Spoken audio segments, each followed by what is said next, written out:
کیا آپ جانتے ہیں کہ دنیا میں سب سے پہلے نماز کس نے پڑھی؟ فجر سب سے پہلے حضرت آدم علیہ السلام نے پڑھی۔ جب زمین پر رات کی پہلی تاریکی ختم ہوئی اور صبح کا اجالا دیکھا تو شکرانے میں 2 رکعت ادا کی۔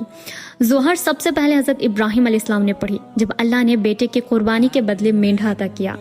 عصر سب سے پہلے حضرت عزیر علیہ السلام نے پڑھی جب اللہ نے انہیں 100 سال بعد دوبارہ زندہ کیا۔